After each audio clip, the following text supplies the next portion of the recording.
many, many topics in the Bhagavad Gita. In the past, I've even given courses just in the Bhagavad Gita. There's so much in it, but we'll discuss some of the topics. In Chapter 6, there's an interesting explanation of yoga.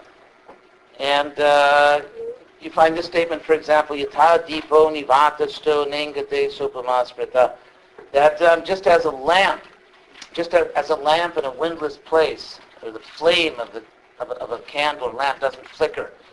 So a yogi that's able to control the mind, the consciousness is like that. If you think about it, things happen in life that depress us or exhilarate us or frustrate us or excite us, or all kinds of things are happening, and we go up and down. And so the idea in yoga is that the yogi's consciousness is so fixed on something higher that it's like a flame in a windless place. It doesn't flicker at all.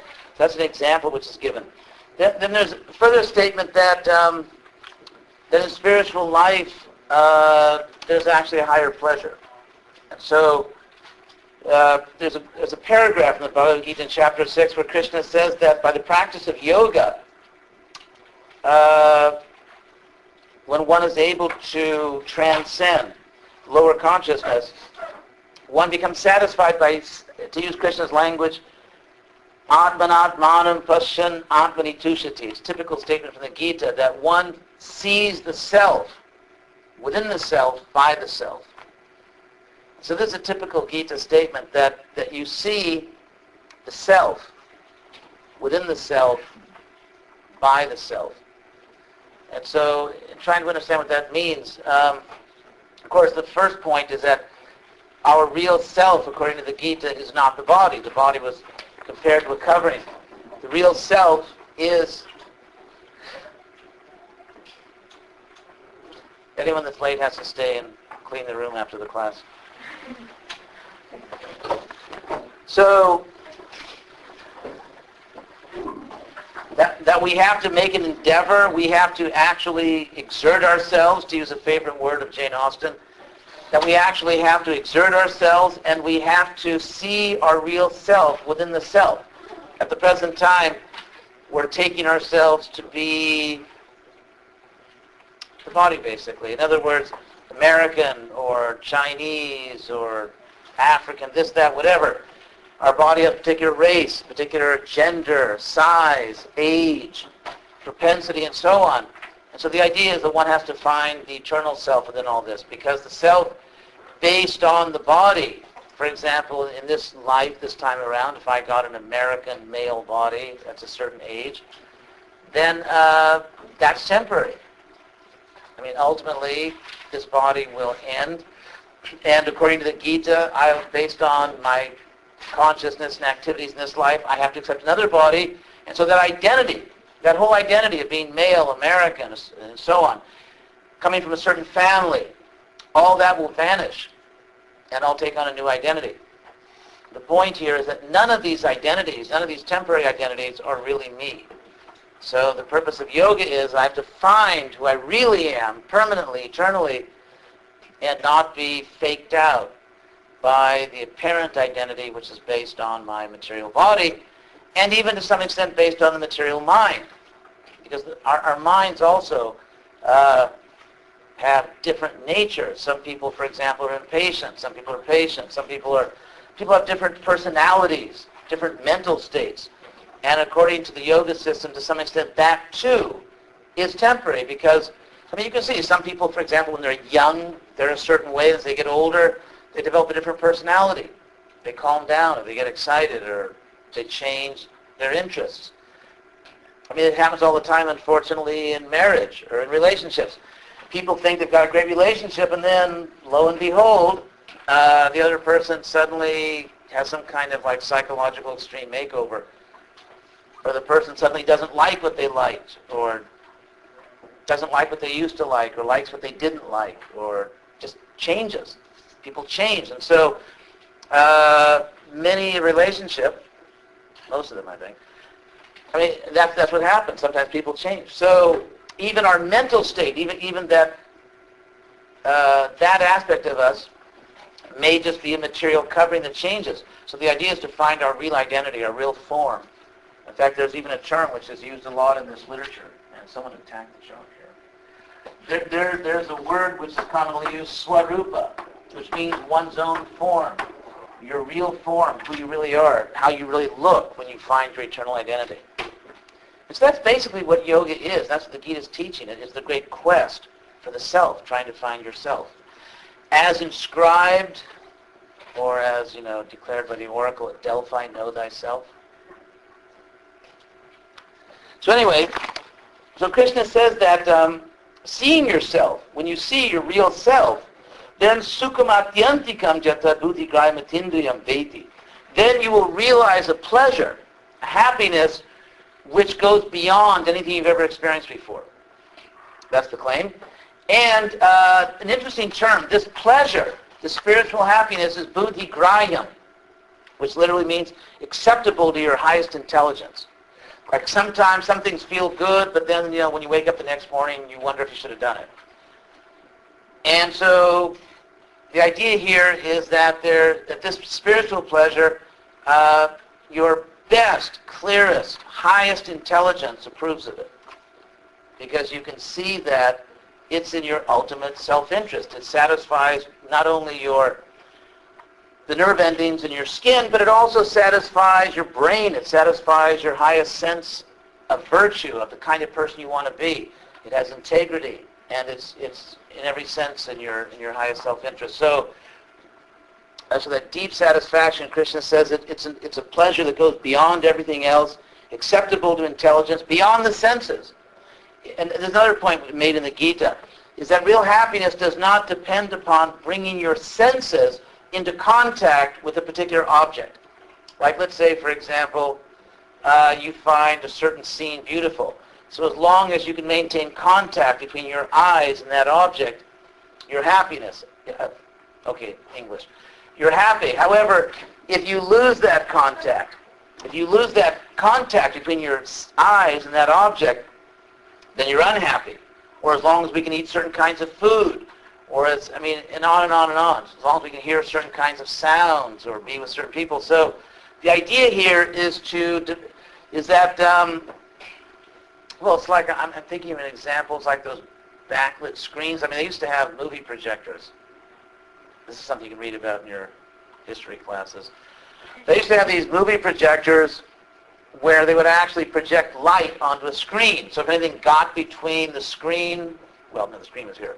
If anything got between the screen and the projector, then, like you could do funny shadows on the screen or something, or if someone just, stood up in the movie theater, and then you suddenly see this body walking across the movie, and everybody would scream like, get out of the way. And so, but if this is actually a good example, I like this one. But if the image is being projected from within the screen, in other words, if it's self-contained, then no one can interfere with the projection of that image. So that's the idea. If your pleasure is coming from within yourself, there's no one on earth that can interfere with your happiness. You have absolute autonomy, absolute freedom to be happy and to be satisfied in life. However, if my pleasure depends upon a certain dependence, like if this person likes me, then I'm the happiest guy in the world, and if that person doesn't like me, then I better increase the dose of my medication. So it's that kind of dependence that Krishna is trying to get us away from. Freedom, real freedom. Real freedom means that I have the power to be perfectly happy, perfectly satisfied, and enlightened within myself. So, and ultimately Krishna argues that all contacts, what's that word he uses? Samsparshaja bhoga. All pleasures which are based on contact, bringing, literally he calls it, in Sanskrit they call it a touch. The word sparsha means touch. In other words, as we would say in English, to bring something in touch with something else. So every pleasure which depends on bringing your senses into touch with some material object is temporary. And sooner or later, the contact will be broken, and you go back to go and don't collect $200 and so on. So Krishna says about this spiritual happiness, that that upon achieving this spiritual pleasure, a person is convinced that there is nothing beyond this. A person is convinced there is no greater happiness than this. And jasminstito nadukena gurunapi vichalite. And the person cannot be disturbed or moved from their position in consciousness by any misery, no matter how heavy. Krishna says, gurunapi, even by the heaviest misfortune, the person will not be moved from their position of clear consciousness and real happiness. And then Krishna says, tang vidya dukkha sang yoga viyogam yoga sangita. That's a play on words, the word yoga. Anyway, that's the definition of yoga. That's what yoga is about. Because the word yoga means link. So Krishna says that when you de-link, so to speak, to use like literal from the Sanskrit, you de-link your material link, that's the real link. That's actually yoga. So now that I've preserved that play on words. So then later in this chapter, Arjuna asks a question.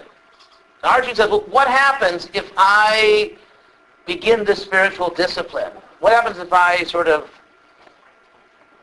give up my material life for now, and then I take up spiritual practice and I fail? What if I don't actually succeed? It's like let's say if you go to college and don't actually get the degree, what happens to you? Or if you're taking the medicine and it doesn't quite work, like what happens to you? So what happens if I take up a spiritual discipline, but then I don't make it? Then what happens to me? I gave up my material life, so that's kind of ruined, and then my spiritual life didn't work out, so I'm nowhere. I'm worse off than if I'd done nothing. It's a very interesting doubt. And the word Arjuna uses for someone who's failed in their spiritual practice is ayati, which means literally one who lost control. One who, they were trying to control themselves, attain this higher consciousness, and at a certain point just lost control. So Arjuna asked this question. And aprapya yoga samsiddhi, not achieving the final perfection of yoga, kangatin Krishna gachati. Krishna, where does that person go? What happens to them? And then Arjuna, as I just said, Arjuna says, isn't that person ruined in both? In both. Literally, Arjuna says ruined in both, material life and spiritual life.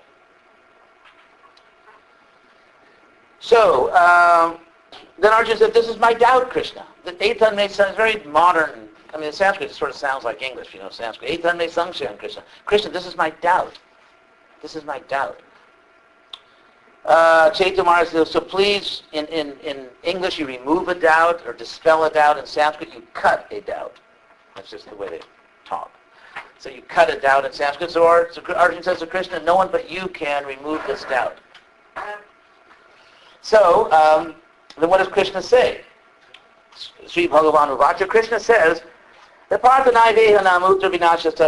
someone who sincerely took up spiritual practice is never ruined, will never be lost. And it was explained earlier in chapter 2 of the Bhagavad Gita, in the verse Nehavikramanashosti, that whatever Krishna teaches, that whatever one is able to achieve in spiritual life, it's like it goes permanently into your spiritual bank account, and even if you don't make it all the way, you still have that in your account. It's still there. You still have that credit. And it's not like investing in American real estate. So, then Krishna says that no one, nahi kalyana krit kasya durgating tata kasya, no one who does good is ever goes to a bad end. Anyone that really does good. In other words, sincerity pays off. Goodness pays off. And of course, you could think, what about the story of Job in the Old Testament? If goodness is always rewarded, why does it appear that nice guys finish last, as the saying goes? And it seems like the nastiest, most aggressive, brutal people somehow get power. And of course, within the system of karma, Krishna is talking about a system that plays out over many lifetimes. And here Arjuna's question is specifically about someone attempting to practice spiritual life, and Krishna said they'll always eventually make it, basically. If someone simply is sincere and tries their best, they'll eventually make it. And then Krishna says, what happens to people? What happens to people that didn't make it in this life spiritually? So first of all, he says, Prapya punya katanglo, ganu shitva shasatisma, achieving the worlds of the pious, the worlds of the virtuous. There are certain worlds in the universe where the pleasures are magnificent, And those worlds are reserved for those who thoroughly cultivated virtue. And so Krishna says, having achieved those worlds and having enjoyed there for a very long time, Ushitva Shaswati Sama, having dwelled there, enjoyed those worlds for a very long time, then Suchinang Srimatangi, Hey Yoga Prashno Vijayate, the fallen yogi then comes back to this world, but takes birth in a home of sort of an extraordinary family. Either a family that has money, so that one has leisure time, one has the opportunity, the privilege of study and spiritual practice, because you don't have to just go out and, and work hard from morning till night. Or the family of people who are very pious, who are very, literally shuchi, which means in Sanskrit sort of clean, decent, very decent, good people. And then Krishna says, the idea is that, or another alternative is, one directly takes birth in the home of spiritual practitioners, and that's considered to be even higher. Because if you take birth in a family of spiritual practitioners, you automatically get a big boost. So instead of only learning about Mickey Mouse and stuff like that, or whatever people learn about now as children, you actually get some spiritual topics deeply imprinted in your young psyche. And then Krishna says that a person who's taken such a good birth, they actually come back in touch with the consciousness they were in. In other words, if in your past life you achieved a certain level of consciousness, then in this life you just sort of bounce back to that same level. And therefore you find that some people are, the way Krishna puts it, jigyasur api yogasya, are interested in spiritual topics. They're just spontaneously interested. And some people are spontaneously bored to death by anything which smacks of spirituality. And so the fact that people have very different reactions, Krishna would say, it's because of your previous practice. So if you achieved a certain level of spiritual insight in your next life, you're just drawn back to it. Actually almost beyond your control. You're simply drawn right back into it, and you reconnect with your, if not all the details of your past life, which would, imagine, sometimes that's brought up, like what if we remembered our past lives? And imagine the psychological issues you'd have, identity issues, gender issues, and family issues. Basically life would be psychologically totally dysfunctional. You couldn't function. If it were the case that you had many past lives, remembered all of them, you'd have real problems. So, but the idea that Krishna is explaining here is that you get back in touch with a certain level of consciousness. You see the world a certain way. You see people a certain way. You have a certain sense of what's right and wrong. You have a certain sense of what your rational self-interest is, what's really good for you, and what you should pursue. And all that just comes back. All that just comes back to you. That's what the Gita is saying. So then Krishna says, Purvabhyasenati naiva, the person is drawn by their previous practice. Literally, they want to understand spiritual life, and endeavoring seriously, they actually achieve perfection. They eventually achieve perfection. If not in one life, then in a series of lives. And Krishna concludes this chapter by saying that a yogi, and by yogi here we don't just mean someone who has an extremely elastic body, because we'll talk more about yoga when we speak about the Yoga Sutras. Basically, the classical yoga system is Ashtanga Yoga, Eightfold Yoga. The first two stages of this Eightfold Yoga are actually moral and disciplinary, in the sense that you have to give up, you have to give up all the things we really like to do, like stealing and being dirty all the time. Anyway, there's this whole list of things you've got to do. Be nonviolent and practice virtue. And then after that, yama, niyama, asana. Then you practice the asanas, the actual sitting postures. And the reason is because in order to meditate for a long time, you can't get antsy. If you get cramps all the time, you can't meditate for very long. So the asanas, the postures, were just to give you the ability to be healthy and just sit for long periods of time and meditate. And then asana, then pranayama, control your breathing as an aid to meditation. And then you start to get into the real consciousness things, like pratyahara, dharana, dhyana, samadhi, and so on. We'll talk about that more later. But in any case, when ultimately the word yoga, maybe I should mention it now because we're talking about it here. It comes from the Sanskrit word yuj, Sanskrit root, which means to link. And it's actually cognate with, you know, con, which in Spanish or Latin means with.